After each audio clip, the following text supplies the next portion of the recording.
So, welcome back to the Praying with the English Mystics retreat. This is the third and final conference of this three-conference retreat. This retreat is being sponsored, brought to you by Holy Cross Monastery of West Park, New York. And I'm Carl McColman. I am the presenter for this retreat. Our topic today is an anonymous book from around the year 1375, from the late 14th century, called The Cloud of Unknowing. And once again, to enter into our time together with the intention of this being a retreat experience, I'm going to invite us into prayer, but the invitation for today's prayer is simply to move into silence. So I don't have a prayer to share with you from Evelyn Underhill or from Julian of Norwich.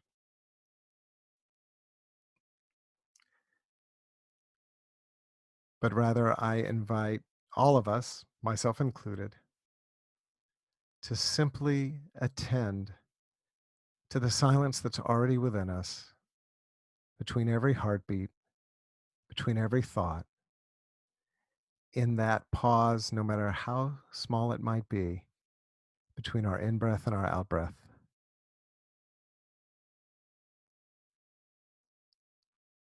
So acknowledging the Holy Spirit who is in our hearts, acknowledging the God whom we can find in all things. Let's just take a moment and rest in the silence.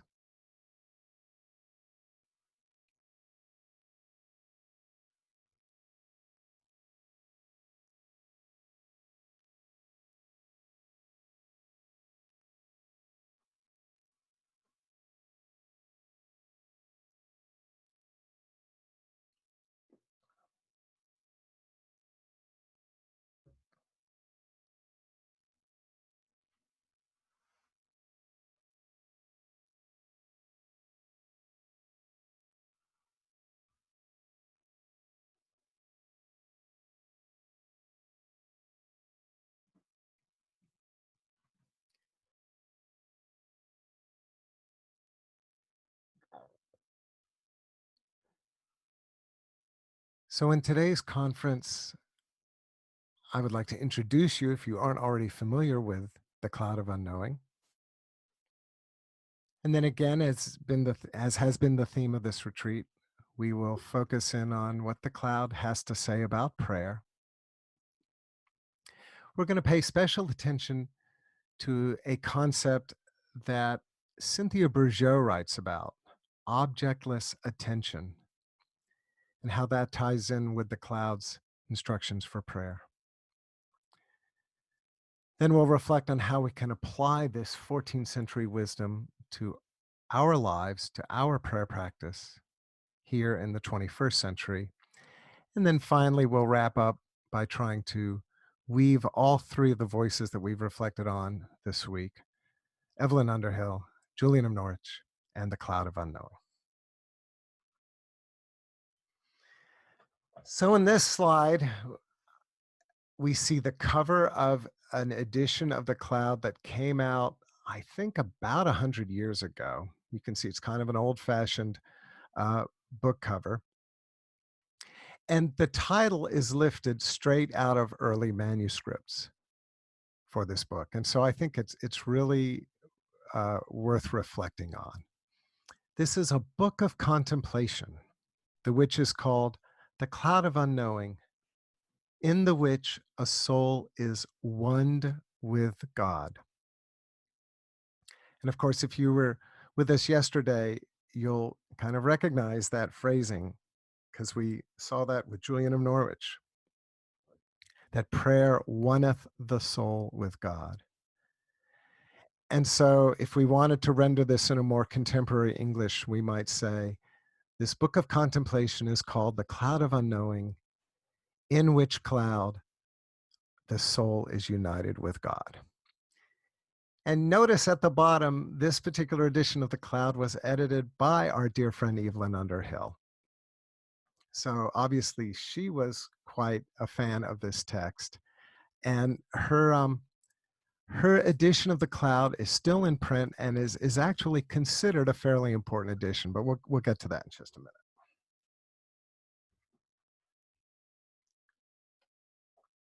So I mentioned the author is absolutely anonymous, not like Julian of Norwich, where we can at least kind of give her a name because of the church she was affiliated with.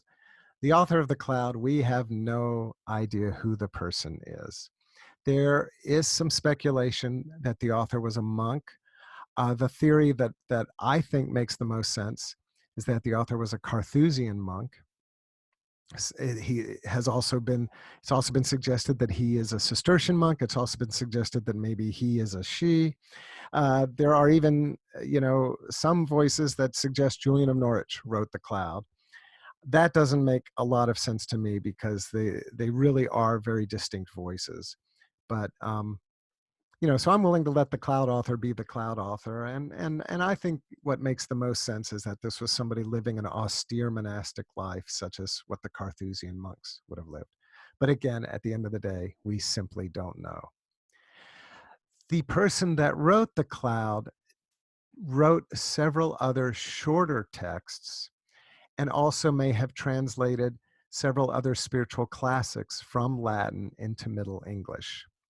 So the shorter texts that most scholars think were written by the same author include the Book of Privy Counseling. It's also called Private Counsel or Private Direction.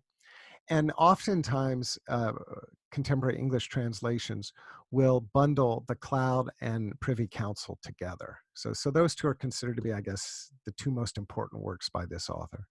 But then there's also two letters, a letter of prayer, a letter of discretion, and then these short translated works, and I should say very much free translations, coming from Bernard of Clairvaux, Richard of St. Victor, and Pseudo Dionysius the Areopagite, a 6th century, probably Assyrian monk.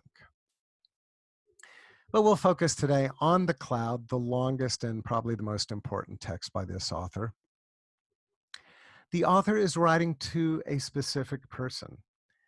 The author doesn't tell us a lot about the intended reader, but at one point does mention that the person is 24 years old. So, and it's clear that the reader is somebody who is an aspirant to a contemplative spirituality. So the likely scenario is that this is an older monk writing some advice on prayer to a younger monk. This is a book about how to pray. I mentioned yesterday that Julian of Norwich's book is more of a poetic, visionary text in which she is basically telling her own story about her visionary experience and her theological reflection on that experience. The Cloud of Unknowing is much more nuts and bolts. It's much more, if you want to pray in a contemplative manner, this is how you do it. The author is very suspicious of supernatural experiences. As is often the case with monastic writing, there's a great emphasis on humility, of course, on love, and as the title suggests, on kind of this experience of unknowing as the heart of a mature prayer life.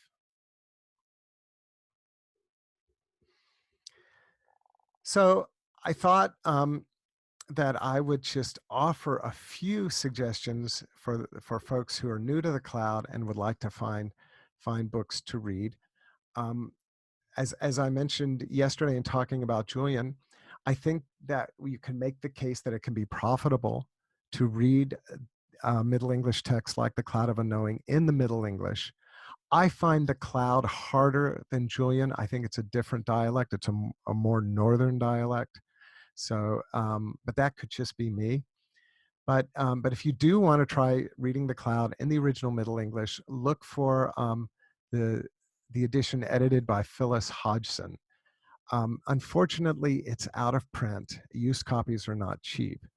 So if you want a less expensive option, there is a series of medieval texts. I think it's called the Teams series, and you can get The Cloud in Middle English, like maybe for $10 off of Amazon. So that's another option you can look at. In terms of contemporary translations, I mentioned the Evelyn Underhill translation. It did come out over 100 years ago, 1912, and it Underhill does not make any attempt to bring the language into the 20th century. So reading Underhill's edition of the Cloud is kind of like reading the King James Bible or the Douay Rheims Bible. It still has kind of an archaic feel, but it's more accessible than going back to the 14th century original text. So if you want some of the feel of the archaic language, the Underhill edition is a good choice, and it is considered to be a fairly accurate translation. If you just want to go ahead and read something in more of a contemporary voice, then I'm going to go with the two translations that Cynthia Bourgeault recommends. And those are the Ira Progoff translation. This is the same guy who did the journal workshops. I think he's a Jungian psychiatrist. I may be wrong there. But he translated this back in the 50s. So it's a little dated, but it's, you know, Bourgeault gives it very high marks for being a very, very accurate translation. And then a much more recent translation that is my personal favorite is the Carmen Butcher translation. Carmen Butcher, I know Carmen. She used to live in Atlanta. She's now on the West Coast, but she's an English professor. She taught at Shorter College here in Georgia, um, and so she brings a certain kind of literary sophistication to her translation, but also a very kind of almost an informal quality. It really does feel like a letter that's being written between friends. And her edition is very extensively footnoted. So whenever she does anything that might be the least bit controversial, she gives you information to back up why she's doing that. Finally, if you want insight into the cloud from a commentator, uh, for my money, the best place to start is with Cynthia Bourgeault's book, The Heart of Centering Prayer. Now, it's a book about centering prayer, but a third of the book is devoted to commentary on not the entire cloud, but about 7 or 8 chapters of the cloud, which are probably the most important chapters in terms of the kind of real nuts and bolts instructions for the practice of prayer. So I just find her commentary is very lucid. It's very theologically nuanced, and I think if your experience of reading The Heart of Centering Prayer is anything like mine, reading it will really make the cloud come alive for you. Now, I'm not normally one to pick on translations, but I just think it probably is worth mentioning that two translations that have been very popular uh, are considered controversial. And those are the translation by Clifton Walters, which came out from Penguin Books back in the 1960s. I think it's out of print now, and I think the Penguin edition that's in print now is a different translation. So you might only find the Walters translation in a used bookstore somewhere. But then the William Johnston translation from Image Books, that is still in print. And I adore William Johnston. He was an Irish Jesuit who spent most of his adult life in Tokyo, wrote a number of books about Christian Buddhist dialogue. Really, you know, his voice is very down to earth and very much kind of this beautiful celebration of kind of an East meets West spirituality. But as Cynthia Bourgeault points out in The Heart of Centering Prayer, unfortunately, his translation of The Cloud of Unknowing is too much of a paraphrase to the point that it is regarded as theologically imprecise. You can see this quote from Cynthia. If you use the Johnston edition, it will be hard for you to see the points I'm making because they're simply not there in his translation. So, you know, the Johnston translation was the first copy of The Cloud of Unknowing I ever owned. It's like I said, it's been out there for years, almost 50 years now. So if you have that, if you love it, if it's the book you've read 20 times, I'm not telling you you need to throw it away, but maybe supplement it with the Progoff translation and the Butcher translation that are just a little bit more um, accurate in terms of rendering the Middle English into contemporary language. Let me tell a little story. I used to work in the monastery bookstore at the Trappist Monastery here in Georgia. I was there for 8 years. And of course, we sold, I mean, all the books that we're talking about this week, we sold Julian, we sold Bourgeois, we sold Richard Rohr, we had The Cloud of Unknowing, all these various other books. One day, a young woman came into the shop and she was browsing and she picked up The Cloud of Unknowing and she read the preface.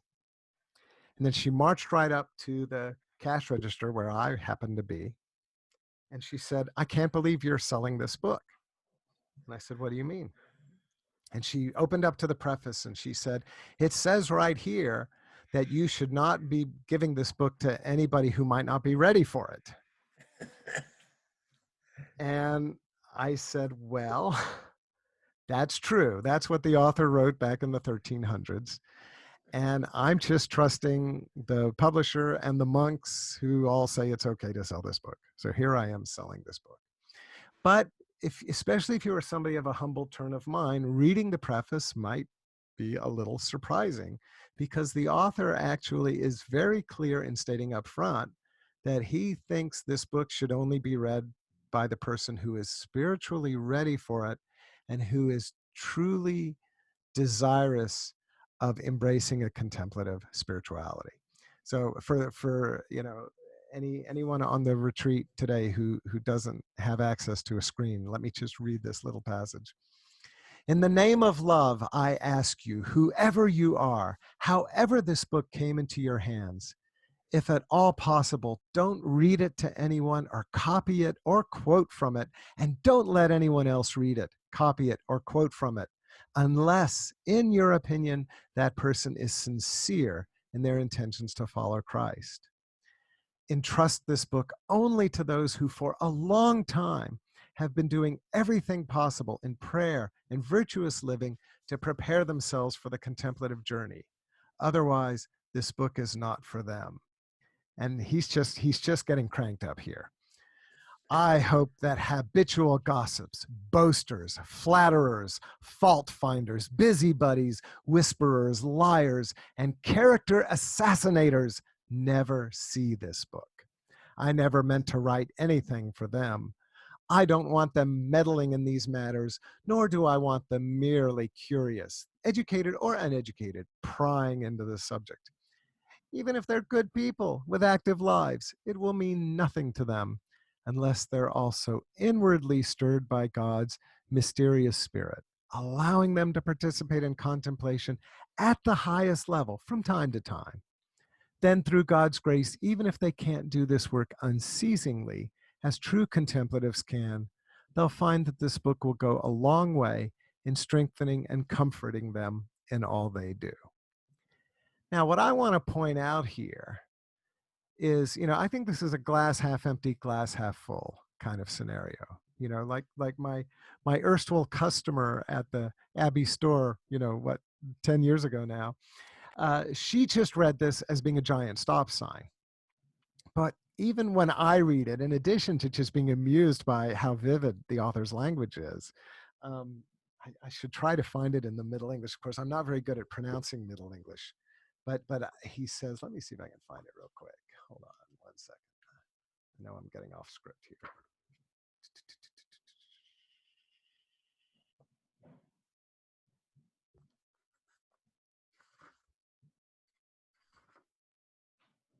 He says, "Fleshly janglers, open praisers and blamers of himself or of any other, tittling tellers," and on it goes. So it's really this vivid language of people who he thinks should never read this book. But then he goes on to make a very interesting point. And this is what I want to underline, is that, and again, consider that this person is probably a monk writing for another monk. But he goes out of his way as saying that if you're inwardly stirred by God's mysterious spirit, who allows you to participate in contemplation, even just from time to time, even if you can't do this work unceasingly, as true contemplatives can, this book will go a long way in strengthening and comforting you in all you do. So he's actually making a very provocative statement, saying this isn't just for monks, this isn't just for priests, this isn't just for The pros. This is for anyone who has an authentic sense of being called into a contemplative spirituality. And I think that's what's really important about the preface. Now, at the end of the book, the very last chapter, actually, the author also has, offers what he says are signs that you are truly ready for this spiritual journey. So, in writing, kind of writing to somebody who's doing discernment on behalf of somebody else, like a spiritual director, for example. First, let them see if they've done everything possible to prepare their conscience for this work. By this, I mean, have they purified it, following the observances of the Holy Church and the advice of their spiritual director? When this is done, that much as well. If they want more confirmation, let them see if the desire for contemplation presses on their minds at all times, attracting their attention more than any other spiritual discipline. Also, if their conscience can find no peace in any physical or spiritual good they do, unless they make this secret little love longing the primary spiritual reason for everything they do, then it's proof they are called by God to do this work. So I'm paraphrasing a little that I think all of us can kind of reflect on. And the first question is your interest in contemplative spirituality, are you willing to share it with someone who can offer you kind of guidance and feedback, or at least support? The traditional idea would be a confessor. Depending on your spiritual tradition, working with a confessor may or may not be part of your spiritual practice. I think that's fine, but if you don't work with a sacramental confessor, then at least somebody who can be a spiritual director or a soul friend. I think what the author is saying here is don't get into kind of just this personal little ego trip that, I think I'm going to go out there and find union with God, and I'm not even going to share it with anybody. He's like, have somebody you need a ground crew, have somebody you can share this with. And then, is this desire, is it a consistent desire? Is this just a passing fancy, or is this something that you're discerning is really truly part of who you are? This desire for silence, for solitude, for stillness, for exploring interior silence. If it's just a little passing fancy, well, let it come, let it go. But if it's something that you notice it hangs around, it sticks around, then it's probably something you need to be taking a look at. And then finally, do you find that your other spiritual commitments, and I think the assumption here is that you will have other spiritual commitments, the good work that we are called to do. If you're, if you're a monk, are you doing your best to be a good monk? If you're a parish priest, doing your best to be a parish priest. If you're a school teacher, or or a doctor, a nurse, whatever your vocation is, are you living your vocation with honesty and integrity? Are you following the precepts of your spiritual path? I mean, if your spiritual path is a Christian spiritual path, that also means having some sense of generosity, some sense of caring for others, maybe doing something to support those who are in need. All of that is kind of, this author is saying, all of that is kind of ground level requirements for the spiritual life. But the key that you're really called to the life of contemplation is that all only makes sense in the light of this hunger in your heart, this hunger for this union with God. Okay, so back to the title, A Book of Contemplation. Now, I think it's interesting because when we looked at Underhill and Julian, we see some different perspectives on contemplation. Remember, with Underhill, there was kind of like this assumption that it was an advanced spiritual practice. Julian doesn't even use the word.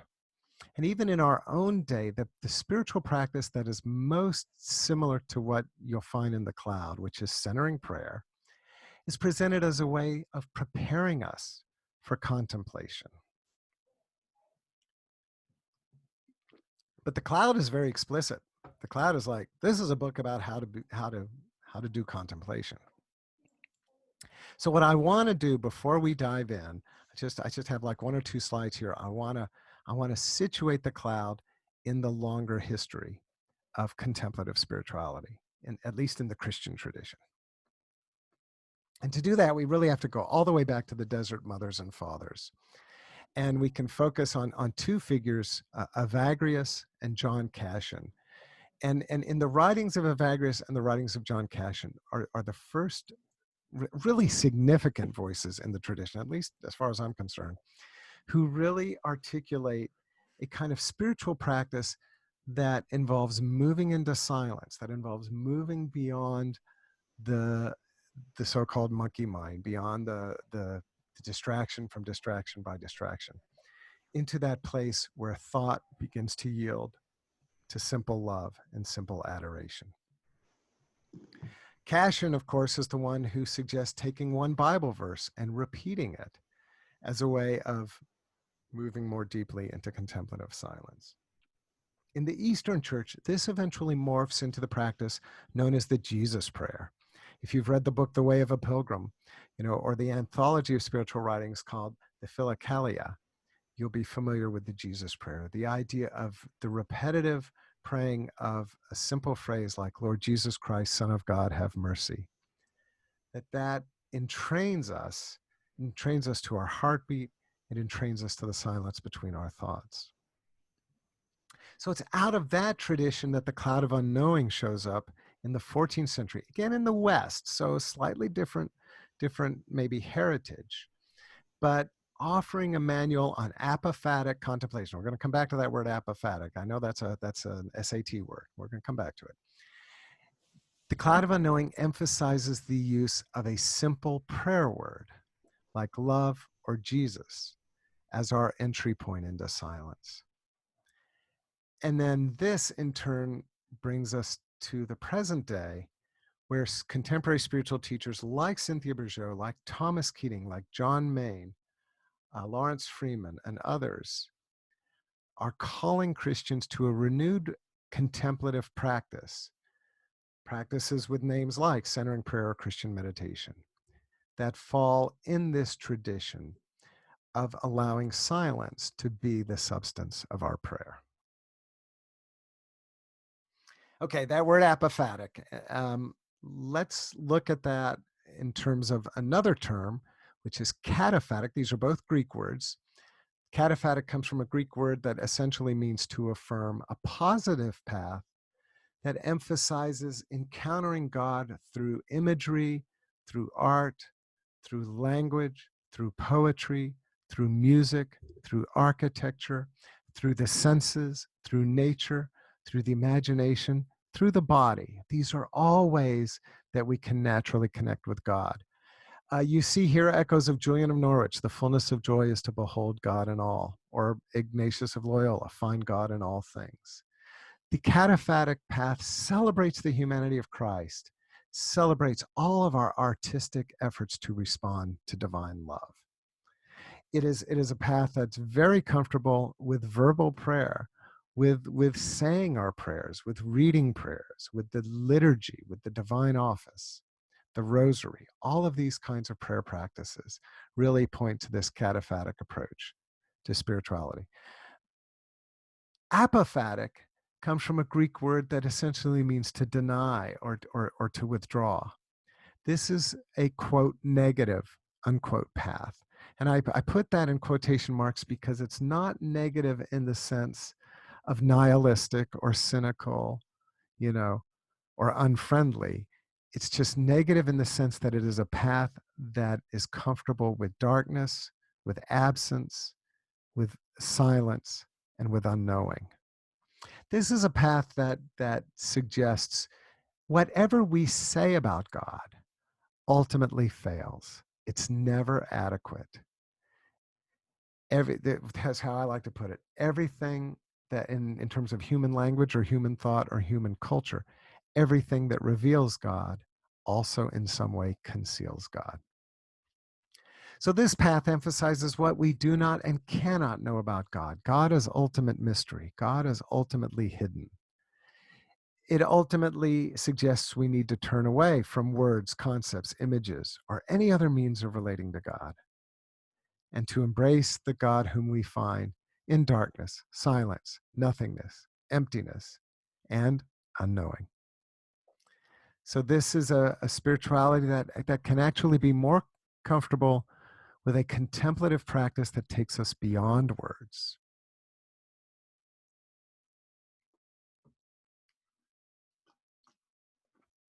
Little bit of history here. The centering prayer practice, which has become very popular in the last 40 years or so, was developed by three Trappist monks up in Spencer, Mass., only one of whom is still alive, William Menninger. Thomas Keating and Basil Pennington were the other two. But Menninger was the one who actually originally sat down and basically kind of developed the method of praying, which we now call centering prayer.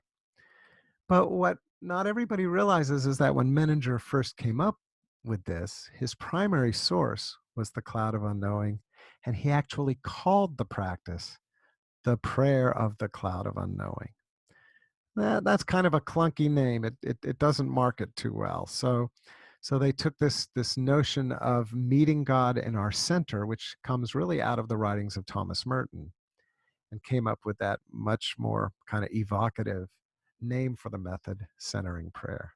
But I think it's important to really acknowledge, and it's interesting. I don't know if you find this as much in the Anglican world, but in the Catholic world, there are some people who think that centering prayer, because it has superficial similarities to transcendental meditation, they think centering prayer is somehow new agey or not Christian. It's like an import from outside of the church.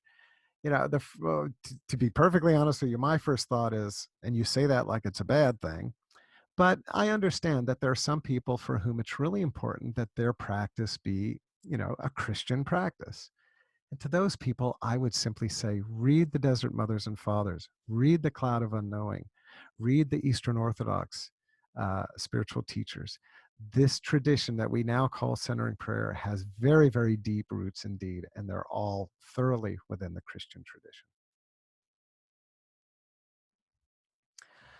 So here's why I think the cloud is just such an important document. Before the 20th century, it was the most explicit Western Christian document calling for a practice of prayer that resembles or is kind of harmonious with Eastern forms of meditation. Not identical. In fact, this is what's wonderful about Bourgeot's book, The Heart of Centering Prayer, is she really gets down into the nitty gritty of how centering prayer practice is both similar to and different from your typical Eastern forms of meditation like shamatha or vipassana.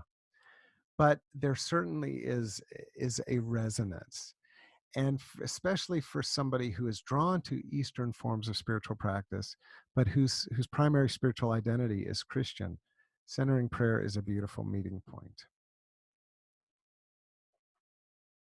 So the Cloud of Unknowing is filled with imagery, and I just want to briefly touch on a few of these because we're gonna run into them again and again as we start looking at quotations. Obviously, the primary image is the title image, and that is the Cloud of Unknowing. And the author is so charming, where he says at some point, "You need to understand I am not speaking about a vapor in the sky." In other words, this is not a literal cloud, but it is a metaphorical cloud. It is a symbolic cloud. It is a spiritual cloud that we encounter within ourselves. It is the cloud when we enter into it, we acknowledge the limitation of our mind to intellectually grasp who God is and what it means to be in relationship with God. But it's not the only cloud that shows up in the book. The other cloud that the author speaks of is the cloud of forgetting. And here's a way to think about it. If the cloud of unknowing is the mystery that separates us from the immediate presence of God, the cloud of forgetting is a similar veil that we draw between ourselves and all of our ordinary human level distractions. Anything that can interfere with our heart desire to simply put ourselves into the divine presence. So the author says, draw the cloud of forgetting over all of those other things and just let them go in the moment of prayer. Now, if you're an Ignatian, you might immediately say, but wait a minute, the best thing to do is to pray about, what's happening at work, or the fight you had with your spouse, or, the problem you're having, with your teenager, whatever it might be, that we actually want to bring the stuff of our life into prayer. My response would be, it's not either or, that there is certainly a place for praying through the ordinary stuff of life. But this particular discipline of prayer is a way of praying that involves gently letting go anything that engages the mind and the emotions, and that takes us from that place of just gentle silence. The author has this charming image of a dart of longing love. And the idea here is that we cannot pass through the cloud of unknowing with our minds, with our intellect, with conceptual knowledge. But what can take us through the cloud into the heart of God is the love in our own hearts. So the cloud of unknowing becomes very much a heart-centered prayer. It is a prayer of heart speaking to heart, of love responding to love. And this idea again is that we send our love forth to God, who is the source of all love. And that love is what takes us through the cloud into the divine presence. The author follows an old tradition, taking the gospel story of Mary and Martha. You remember the story where Martha's working hard in the kitchen and Mary is sitting at Jesus's feet. And finally, Martha gets a little frustrated and she makes a comment to Jesus. And Jesus basically says, I don't want to get in the middle of this. But he says, what Mary has chosen will not be taken away from her. Let Mary be who Mary is. And especially in medieval times, this was interpreted that Martha represented kind of the active life, what we would call a secular life. And Mary represented a contemplative life, or maybe a monastic or religious life. And of course, there's the subtle kind of hierarchy here that Mary has chosen the better part, that the contemplatives are somehow higher on the hierarchical scale. And so there's, in some ways that metaphor really doesn't work, especially here in the third millennium. But it was a metaphor that was promoted, obviously primarily by the Mary types, by the monastics, for quite some time. And the cloud of unknowing certainly makes use of that. One of the most charming passages, the author talks about what he calls the devil's contemplatives. If you're familiar with a book called Cutting Through Spiritual Materialism by Chogyam Trungpa Rinpoche, the Shambhala Buddhist, you'll have a sense of what he's getting at here. Spiritual materialism, or the devil's contemplative, is basically somebody who embraces contemplation for the wrong reasons. That they're not seeking intimacy with God, but they're seeking a spiritual high. They're seeking kind of a spiritual kick, if you will. And the author, he's actually quite humorous, in which he describes them almost kind of like scrunching their face up to kind of engineer this spiritual high. And he's really rather kind of dismissive of the whole thing. It's not an important part of the book, but it's humorous. And I think it's chapter 45. So if you want to hear him rant a little, you already saw how he ranted in the preface, but there's another example of that. And then the final image I want us to focus on is this notion he calls the atom of time. And what he suggests is that the atom is the smallest indivisible unit of time. Now, right away, we will sit here and think, well, you're talking about a nanosecond, or I don't know what's smaller than a nanosecond. I think the smallest unit of time is called the Planck unit, or the Planck time. But we think of the atom as an infinitesimally small unit of matter. But the author is using that word in this sense of an indivisible unit of time.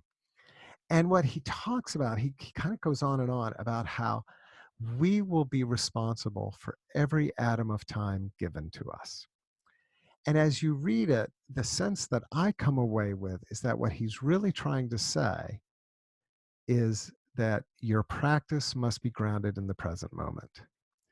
That there's only one place where you can practice, where you can enter into prayer. And that's right here and right now, on this knife edge that separates past and future. That this tiny moment that is now, that's the atom of time. And that's where we are invited to situate our heart and our minds as we enter into prayer.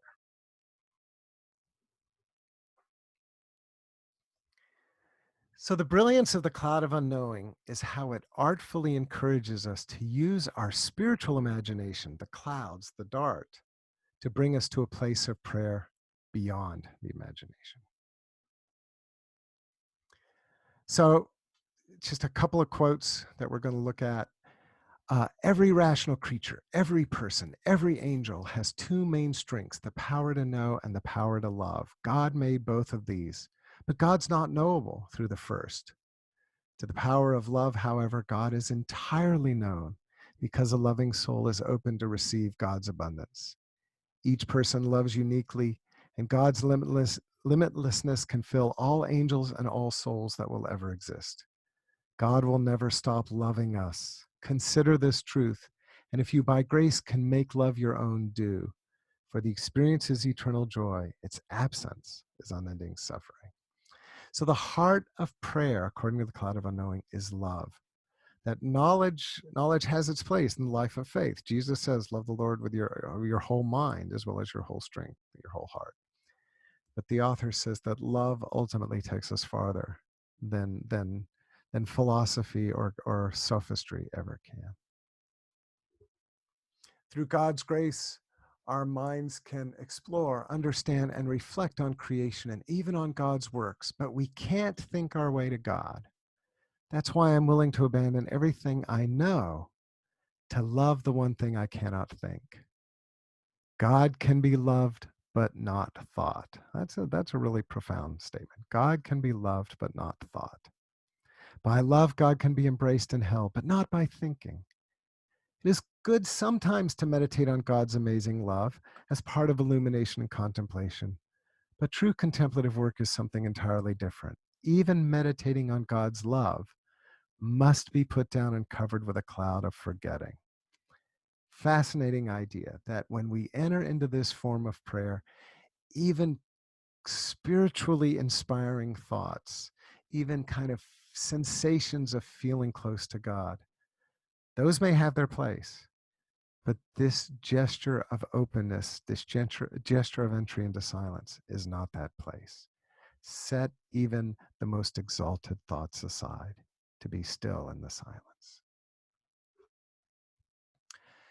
At the very end of the book, he says, it is not what you are or what you have been that God sees with God's all merciful eyes, but what you desire to be. I love this quote because I just see a really high theology of grace there and a high theology of mercy, that God meets us with love and mercy. And it's a beautiful thing. The love of Jesus is your help. Love Jesus, and everything Jesus has is yours. Again, this idea that love is the foundation and the heart of all prayer. So, what does the cloud say about prayer? First, it suggests, again, remember this is metaphorical language. Lift up your heart toward God with a humble stirring of love. It reminds me of the Sursum Corda during the Eucharist. Lift up your hearts. We lift them up to the Lord. Interesting. Begin by thinking only of God, but not even of any good that might come from God. So just try to set aside any thoughts about God's action, God's works, God's blessings, but to just seek to rest our consciousness, our attention on God. Consent only to the action of God in your will and your intellect. And of course, this reminds me of centering prayer, where the emphasis is on the gesture of consent. Persevere. So you rest your attention on your desire for God, and guess what? We are distracted from distraction by distraction. Our minds will wander. So we bring our attention back. And at first you may find that all you are aware of is darkness or nothingness. This is the cloud of unknowing. So this idea, think about Julian and her idea of seeking and seeing. Isn't seeking really the prayer of the cloud of unknowing, this moving into this place where we may only be aware of our longing, our sense of absence, our sense of God as being hidden behind a veil of mystery. The author of the cloud is saying that's right where you belong. So, what do we do when we enter the cloud? Well, we place our intention in a willful, naked intent towards God. It's like existentially, my awareness is that I hunger for God, I desire God. And then accept that here's humility, we have no way of making the cloud magically disappear. The darkness and the cloud actually become the habitat for contemplative prayer. This is a prayer of mystery and unknowing. So the cloud holds us back from seeing God through the light of our mind, our understanding, and can even hold us back from feeling God in the sweetness of love and our affection.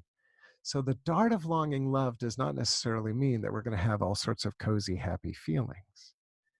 It's just, again, it means love is an act of will, even more so than necessarily a lovely feeling. Well, there's nothing wrong with lovely feelings, but there's something deeper than that. And then the idea is rest in the darkness. Don't fight it. Beg God for, beg God that you love. Beg God for God's presence, for God's mercy, for God's grace.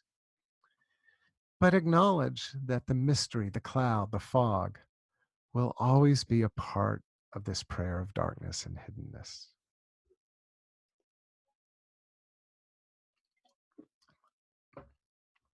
So the cloud of forgetting, this is a long quote. I'm not going to read the entire quote here, but the slides will be on YouTube. So if you want to go back and copy it, or better yet, just go to chapter 5 of the book and you can find it there.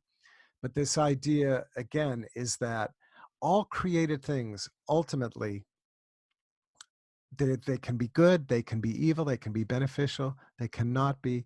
There is a time and a place to pray for the ordinary stuff of creation. But the prayer of the cloud is the prayer of just letting everything else go, putting that cloud of forgetting beneath you, between you, and everything that was ever created. Every thought you hold is just another way to distract yourself from God. Now, if you're like me, that's a bit of a mind blower, because I'm used to my sense of self is pretty much tied in with thought. The idea of casting out from thought into pure silence is a little kind of scary almost. The author is saying, but that void, that sense of emptiness, that sense of silence is precisely where the love and grace of God meets us. As he puts it down at the bottom, you can see this: God's naked being. It is far better to think of God's naked being and to love and praise God simply for God's own self. So the author suggests the use of a sacred word. And the idea is that anytime a thought or a distracting feeling or emotion rises up, we need a reason, a means to turn our attention back to the mystery of God. So it begins with this idea, you might just say, I want God, I seek God, and nothing but God. But then this idea that, well, maybe we need to use love to just let go of all distractions. The love of God becomes kind of our focus point. But then this idea that no matter how long you've been praying, no longer how long you've been meditating, that you'll always have to turn away from distractions and to turn back into the silence where you encounter the love of God. So the author suggests, if you want to have this intention of prayer, wrapped and enfolded in one word so that you can hold on to it better, take only a short word of one syllable. That is better than one of two syllables. For the shorter it is, the better it agrees with the work of the Spirit. He gives a couple of examples: God or love. Choose whichever you wish, or another as you please. Whichever you prefer of one syllable, and fasten this word to your heart so that it never parts from it, whatever happens. If you are a practitioner of centering prayer, this all sounds really familiar. This word is to be your shield and spear, whether you ride in peace or in war. With this word, you are to beat on the cloud and the darkness above you. With this word, you are to hammer down every kind of thought beneath the cloud of forgetting. So if any thought forces itself on you to ask what you would have, answer it with no more than this one word. Now, I want to point out here that the author uses rather militaristic imagery here. This idea of a shield and a spear, of beating on the cloud, and of hammering down every kind of thought. Centering prayer tends to use less martial language. There's much more this idea, it's like letting go of a feather, this idea of ever so gently returning to the sacred word, which I think is probably more helpful for most of us. But maybe that just shows how, how we've matured a little bit in 600 years. So now I'm going to pivot to Cynthia Bourgeault real quick. I'm real conscious of time, but let's just try to look at what Cynthia has to say. We talked a little bit about this notion of non-duality yesterday. That Julian touches on this. The Cloud of Unknowing does too. And so Cynthia proposes to break open the cloud through this lens of what she calls objectless awareness, an unnamed but obliquely recognized quality. She says that this is not just Christian love mysticism like you might find in St. Bernard of Clairvaux or St. Therese of Lisieux or St. Teresa of Avila. Nothing against any of that. But she says what the cloud is really teaching us is something different. She calls it the earliest Christian exploration into the phenomenology of human consciousness. That what the author is actually suggesting is that this form of prayer teaches us a new way of seeing. And Bourgeault says, which he astonishingly equates with contemplation. So I think what Bourgeault is pointing out is that not all contemplative teachers reach kind of this level of subtle nuance that you find in the Cloud of Unknowing. The Cloud of Unknowing may in fact be naming the closest point of equivalency between traditional Christian spiritual practices, formulations, she says, and our contemporary understanding of the spirituality of non-duality, non-dual consciousness. Imagine that there might be a different way of structuring the field of perception, an alternative way of wiring the brain that did not depend on the initial kind of bifurcation of the perceptual field into inside and outside. I know this is elevated language, but this idea that we learn early on in life, probably the first 2 years of life, we learn to see the world in terms of dualities. What's inside, what's outside, what's me, what's not me, what's up, what's down, what's good, what's bad, what helps, what hurts, what causes pleasure, what causes pain. And there's a level in which that makes great sense because that helps us navigate through life. But it can also create subtle problems. I mean, think about the problems that arise because of racism, sexism, homophobia, heteronormativity, those kinds of things. Those are all fundamentally based on a dualism that sees some people as better than others. So this is the problem with dualism, is that we immediately then project judgment onto it. And we know that Jesus went after our tendency to judge as well. So this idea, what non-dual consciousness suggests, is that rather than seeing the world in terms of bifurcation, we learn to grasp the entire pattern as a whole, holographically, through a perceptual modality, quantitatively more immediate and sensate, working on vibrational resonance rather than mental abstraction. In other words, you gotta love it, you can't just think it. It's intuitive. It's the knowing of the heart, not just kind of the cognition of the mind. Then we would indeed experience the signature sense of oneness, not because you had broken into a whole new realm of spiritual experience, but because the tedious translator mechanism of your self-reflective brain has finally been set aside. You see oneness because you see from oneness. The mind that does not need to separate and exclude in order to perceive reality will encounter far less resistance in the current of life and inflict far less violence on others. Okay, that I know that's heavy stuff, and I'm kind of just powering through it. But I'm hoping that what you'll take from this is maybe a hunger to learn more, a hunger to actually engage in a practice like centering prayer, and maybe do a little bit of research into contemplative thinkers like Cynthia Bourgeois. So the Cloud of Unknowing is a classic work that gives us a historical grounding to this contemporary centering prayer movement. It shows us the roots of this movement. It's not just some new age fad that somebody thought up because they smoked too much pot back in the 70s. It has long roots in the history of Christian spirituality. But there are subtle differences between how the Cloud of Unknowing teaches prayer and how the contemporary centering prayer movement teaches it. So, reading the Cloud just gives us a richer or more nuanced understanding of how we can prepare ourselves for the grace of contemplation.